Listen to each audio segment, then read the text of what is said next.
ምንድነው የሄለን ነው የእንትናነ ተደገመ ተብሎ ቪዲዮ ላይ ተለቆ ነበር የሆነ ቦታ ላይ እና ልጁን ራሱ አባት ልጁን የሚደፍርበት ሰዓት ደርሰናል። የሚገርማችሁ ነገር ማለት ልጅ አባቱ የሚደፍርበት ሰዓት ደርሰናል። እና እንዴት ተደርጎ ነው ቢያንስ እንኳን ለአባቱ እንኳን ጥላችሁ እንኳን እንዳትመጡ አባት እንኳን የሚያስተማምንበት ሰዓት ላይ ነው ያለነው ማለት ነው። እና ልጃችሁ በቅፋችሁ አኑሩ። በእውነት በቅፋችሁ ለምን ጉልት ቸርችራችሁ ለምን ቆላ ቸርችራችሁ እንትን አትለው? ድንች ሽጣችሁ በቆሎ ጠብሳችሁ ለምን አትኖሩ? እና ልጅን የመሰለ ነገር በተለይ ስደት ያላችሁ ነው ይሄንን ነገር የምለው። ምክንያቱም ያው ያልፈለናል ልጅ ያልፈለት እኔ ስለ ቆሸሽኩኝ እሱም ለምን ይቆሽሻል የኔ ህይወት ታሪኬን ለምን እሱ ላይ ይደገማል ብለን ስደት ላይ ምን ወጣለን ማለት ነው። በእውነት አይራበው አይጥማው ብለን ጥለን ምን ወጣለን ማለት ነው።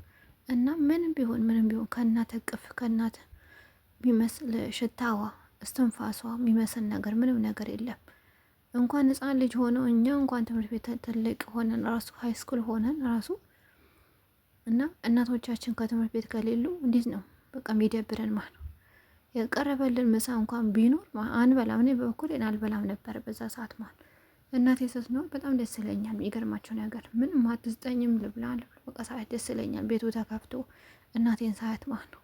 እና እናቴ የመሰለ ነገር ምንም ነገር የለም ምንም ቢሆን ማለት ነው። እና ልጆቻችሁ በቅፋችሁ አሳድሩ፣ በቅፋችሁ አኑሩ። ሰውን አትመኑ። ሰው ከንቱ ሆኗል። በአሁን ሰዓት ሰው ማንም የሚያስተማመን ሰው የለም። የወለደ አባት ራሱ የማያስተማመንበት ሰዓት ላይ ነው ያለ ነው።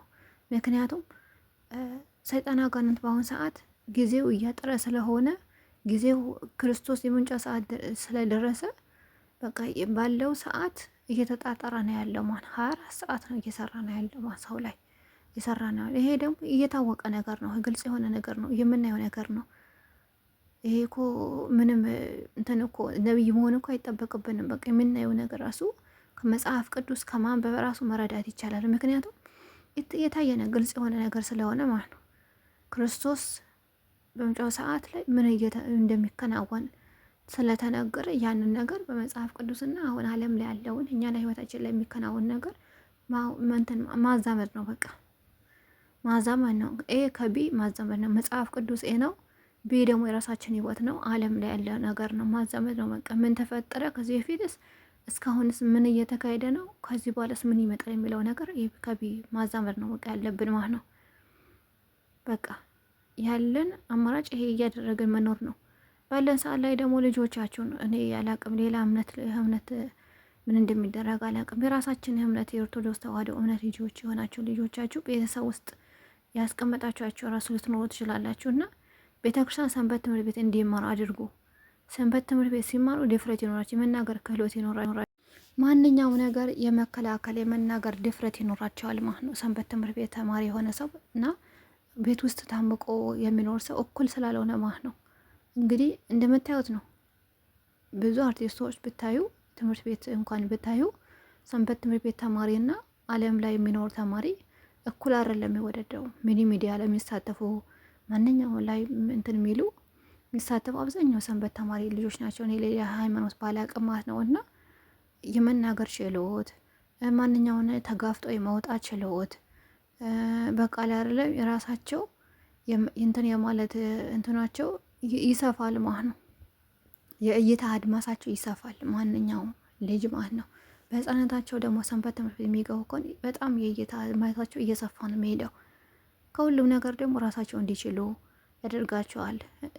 እንትን አስተሳሰባቸው እንዲጨምር ድፍረት እንዲኖራቸው ማንኛው ነገር በቃ ትክክለኛው ነገር የሆነ ኦኬ ይላሉ። ትክክለኛ ያልሆነ ነገር ደግሞ እምቢ ለማለት አቅም ይኖራቸው። ያ ነገር ደግሞ የሚኖራቸው ምንድነው የሚያደርጉት? የእይታ አድማሳቸው ሲሰፋ ነው ማለት ነው። የእይታ አድማስ ደግሞ ምንድነው የሚሰፋው? ልጅ ከልጅ ጋር ሲገናኝ ከተላለቅ ሰዎች ጋር ኮሚኒኬት ሲያደርግ በሚኒ ሚዲያ ሊሆን ይችላል፣ ከተማሪዎች ጋር ሊሆን ይችላል፣ በግሩፕ ሊሆን ይችላል። እንግዲህ ያው እንደዚህ አይነት ሰዎች እንደዚህ አክቲቭ የሆነ ልጆች ብዙ ጊዜ ከብዙ ሰው ጋር የሚገናኙት ማለት ነው። አሁን ለምሳሌ አንድ ህፃን ልጅ ልበል እና በቲሞች ይኖሩታል። አክቲቭ የሆነ ልጅ አንተ ግሩፕ ምራ ተብሎ ኃላፊነት ይሰጠዋል ማለት ነው። ያ ግሩፕ በሚመራበት ሰዓት 7 ሊሆን ይችላል፣ 10 ሊሆን ይችላል፣ 15 ሊሆን ተዋቅረው ሊሆን ይችላል። ያ ግሩፕ የሚመሰረተው ግን በአንድ ሰው ነው የሚካሄደው እና የሰባቱም ሀሳብ ሲሰማ የ10ሩን ሰው ሀሳብ ሲሰማ ምን ያደርጋል? የተለያዩ ሀሳቦችን አይምሮ ላይ እንዲመነጭ ያደርገዋል ማለት ነው። ያንን ነገር ደግሞ እየጨመቀ አንድ ሀሳብ እንዲመጣ ያደርገዋል። ይህ ምንድን ነው? የእይታ አድማስ ያለው ልጅ ነው እዚህ ላይ የሚቀመጠው ማለት ነው። እና ሰንበት ተማሪ ሲገቡ በመንፈሳዊ ሰናታቸው የሰፋ ሲሆን፣ በአለማዊ መንገዳቸው ደግሞ የሰፋ ሲሆን የእይታ አድማሳቸው በጣም ይሰፋል። በሁለት በኩል የተሳለ ሰይፍ ነው የሚሆን በመንፈሳዊ በአለማዊ ማለት ነው። እና እንደዛ አድርጉ እኔ ብዬ ነው መመክራችሁ። ምክንያቱም አሁን ያለችን ጊዜያት እንደዚህ ላደርጋችሁ ልጆቻችሁን ካልጠበቃችሁ በቃ ምን ልበላችሁ፣ በእሳት ውስጥ የገባ ቅቤ ታወጡታላችሁ። እንደዛ ነው የሚሆነው ማለት ነው። ምክንያቱም የሚታየው ነገር በጣም የሚያስፈራ ነገር ስለሆነ በራሴ ያሰጋኛል። በእውነት ነው ምለው። አንዳንድ ጊዜ እናቶች ኧረ በአሁን ሰዓት እንደው ባይወለድስ የምናየው ነገር የሚሰማው ነገር ምን ይሆን ብዬ ነው የምወልደው ምናምን የሚለው አላችሁ። ኧረ ውለዱ፣ ምንም ችግር የለውም። ግን የምትወልዱት ልጆቻችሁ ግን ከማን ጋር ነው የሚውለው? ማን ጋር ነው የሚያሳልፈው? ምንድን ነው ማስተምረው? ምንድን ነው የሚማረው? የሚለው ነገር ላይ በደንብ አጤናችሁ መሆን አለበት ማለት። ዝም ብሎ ልጅ ወልዶ መተው ሳይሆን ከልጅነቱ ጀምሮ ግብረ ገብነት እንዲማር ከራሳችን ካስተማር ነው ምንም አይሆንም። ሀገር ወዳድ እንዲሆን ካደረግ ነው የምንሰማው ነገር ከተቆጠበ የምናየው ነገር ከተቆጠብን ራሳቸው እንዲከላከል አድርጋቸዋል ማለት እና ቢጠፉም ደግሞ ራሳቸው አሁን እንደዚህ አይነት ቦታ ላይ እንኳን እንደዚህ አይነት አጉል ሰው አጋጥሟቸው እንኳን ቢጠፉ አክቲቭ የሆኑ ልጆች ቶሎ ይነቃሉ ማለት ነው። የመንቃት አቅማቸው ነው። አሁን እነዚህ ልጆቹ ያቸው ማለት እያለቀሱ ነው። አሁን ትንሹ በጣም እያለቀሰች ነው ያለችው እና እንደዚህ አይነት ደግሞ አጋጣሚ ሊኖር ይችላል ማለት እና ልጆቻችሁ በመንፈሳዊ በኩል እንዲያድጉ ሁለት ሰይፍ የተሳሉ ሰይፍ እንዲሆኑ አድርጓቸው። በተቻላችሁ አቅም ደግሞ ልጃችሁ በቅፋችሁ አኑሩ። ለሰው አትስጡ፣ አትብሉ፣ አትጠጡ፣ አትልበሱ፣ አታጌጡ። በቃ ልጆቻችሁ እስከሚያድጉ ድረስ እስከሚያውቁ ድረስ ነፍሳችሁ እስከሚያውቅ ድረስ ራሳችሁ በጎናችሁ እቅፍ አድርጋችሁ ስሩ። በእውነት እና አላቅም። ይህንን ስል ደግሞ ያው እንግዲህ የወለደው ነው የሚያውቀው ልትሉ ትችላላችሁ። ቢሆንም ግን ከልጅ የሚበልጥ ነገር የለም ብዬ ነው የማምነው በራሴ ማለት ነው። ምክንያቱም ህይወታችሁ የሰዋችሁለት እኮ ነው። ህይወት ቀላል እኮ አይደለም እና ምንም ቢሆን በችግር ላይ ምንድነው ከችግር ላይ ችግር ደርቤበት ከሚያድግብኝ ብላችሁ ጥላችሁ ከምትጠፉ አብራችሁ ችግሩን ተጋፍጣችሁ ኖራችሁ ከዛ በኋላ ደግሞ ቀስ በቀስ ነው ወደዚህ የሚመጣው። እንቁላል ቀስ በቀስ አይደለም በእግሩ ቢሄድም እድገትም ቢሆን ለውጥ የሚመጣው ደግሞ ቀስ በቀስ ነው እና ልጆቻችን ጠብቁ ነው እኔ የምለው። ዛሬ የመጣሁት ቪዲዮ ይሄን ነበረ። እንግዲህ እንደምታዩት በጣም ነው የሚያስፈራው። የልብ ምንድን ነው የሚባል ነገር አለ። የኔባዊ ነድረቅ መልሶ ልብ አደረቅ የሚባል ነገር አለና ሴትዬ ደግሞ በጣም ነው የገረመች። እግዚአብሔር አምላክ ልቦና ይስጣት። ስለታወቀባት ይሆናል የኔ ልጆች ስንት ልጆችን ሸጣ ይሆናል እንግዲህ እግዚአብሔር አምላክ ሲያጋለጣት ነው ሰው ላይ ጣላተችን ሴትዮ ማናና